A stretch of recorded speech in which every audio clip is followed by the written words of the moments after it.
네, 그렇다면 홍콩 시위 사태는 수습 국면으로 접어들 수 있을까요? 특파원 연결해서 홍콩 현지 분위기를 살펴보고 향후 전국을 예측해 보겠습니다. 강민수 특파원. 자, 선거 결과가 이렇게 나왔다면 시위대도 만족할 만한 수준으로 볼 수 있을 텐데 현지 분위기는 어떻습니까? 네, 저도 막 홍콩 현지에 도착을 했는데 축제 분위기일 것이란 당초 예상은 완전히 빗나갔습니다. 보시는 것처럼 홍콩 20대 앞에는 시위대와 홍콩 경찰 간의 대치가 지금도 이렇게 계속 이어지고 있습니다. 홍콩 20대 안에는 지금 현재 약 20명의 시위대가 고립되어 있는데요. 홍콩 경찰은 이들을 체포하기 위해 주변을 완전히 봉쇄 중입니다. 이번에 당선된 민주파 구의원들이 경찰과 시위대와의 중재를 시도하고는 있지만 쉽지는 않아 보이는 상황입니다. 네, 그렇다면 홍콩 20대 시위자들 처리 문제가 변수가 되겠군요.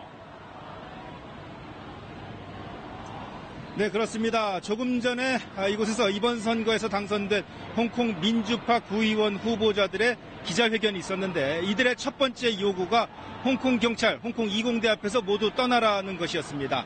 이들은 자신들이 시위대 희생으로 당선이 됐다면서 이 문제를 무엇보다 최우선 과제로 해결하겠다고 선언을 했습니다.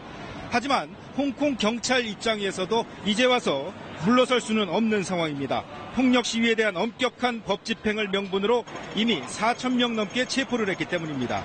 중국 중앙정부도 폭력을 막고 또 질서를 회복하는 것이 가장 긴박한 임무라는 기존의 입장을 거듭 밝히고 있어서 홍콩 경찰이 재량을 발휘하기도 어려운 상황입니다. 네, 이번 선거 결과로 홍콩의 민심이 확인이 됐는데 중국 정부의 반응은 어떻습니까? 네, 중국 정부는 초반에는 좀 당황하는 듯해 보였지만 이제는 이번 선거 결과의 의미를 애써 축소 해석하는 분위기입니다. 따라서 홍콩 이번 사태에 대한 중국 정부의 어떤 입장 변화 같은 것은 전혀 찾아볼 수가 없습니다. 중국 왕이 부장이 오늘 한마디를 했는데요. 중국 왕이 외교부장은 무슨 일이 있어도 홍콩은 중국의 일부다. 홍콩을 엉망으로 만들려는 어떤 시도도 성공하지 못할 것이라면서 서방 탓을 이어갔고요. 경샹 외교부 대변인은 캐리람 행정장관의 법에 따른 통치를 지지한다고 말했습니다.